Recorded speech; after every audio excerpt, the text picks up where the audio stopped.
A panel headed by former President Ram Nath Kovind submitted an 18,000-page report on holding simultaneous Lok Sabha and State Assembly elections in India to President Droupadi Murmu. The panel has unanimously backed the idea, highlighting that simultaneous elections will lead to fundamental transformation in the electoral process and overall governance. The panel in its report highlights that 47 of the 62 political parties who were approached responded with their views. 32 of them, which includes the BJP and the NDA affiliates, are in favour of simultaneous elections. Parikshit is standing by now to take us through the key highlights of that report. Parikshit, what does it say?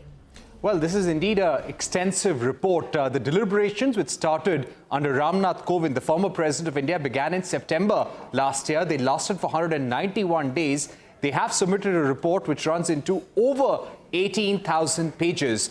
The views of 60 political parties were sought. 47 got back with their feedback. Four former Chief Justices of India, several Chief Justices of states, at least four Chief Election Commissioners, several Election Commissioners, former members of the Law Commission, all of them had deposed before the panel, which also had people like Harish Salve, former Lok Sabha Secretary General Subhash Kashyap, Home Minister Amit Shah, Law Minister Arjun Ram Meghwal, a former CBC official as well.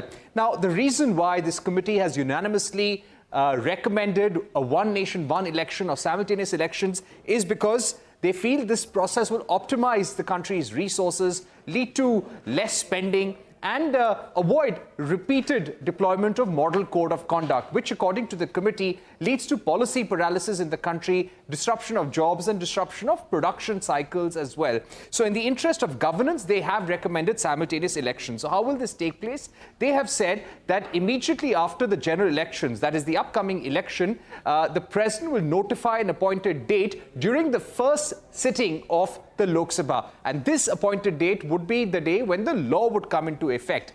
And then the tenure of all state assemblies would be coterminous with the duration of the next Lok Sabha. So essentially they are saying that 2029 should be the year when the first simultaneous election should take place to the Lok Sabha and the state assemblies. When it comes to municipal elections and also panchayat elections, that as a next step could be synchronized with the Lok Sabha and state elections. They have recommended that there have to be certain amendments to the constitution, such as making sure there is a single electoral roll, a single voter ID card. The Election Commission is empowered to procure more VVPAT machines, EVM machines, and make the necessary logistics arrangements as well. As far as the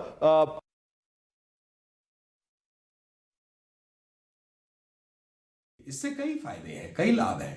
पहली बात तो कि एक साथ जब चुनाव होते हैं, जैसे पहले होता था 1951 से 1967 तक, भाई चुनाव की प्रक्रिया खत्म हो जाती थी, 5 साल में एक बार होता था।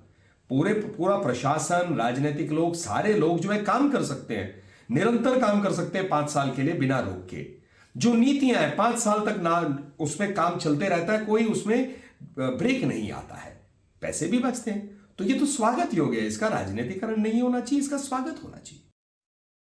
Has the former president or the committee made any recommendation on manufactured majority as well? Mandates that are being manufactured by this thing. How can there be one nation, one election when the current regime is not accepting the people's mandate? It's completely against the spirit of decentralization of the panchayats. And staying with elections, retired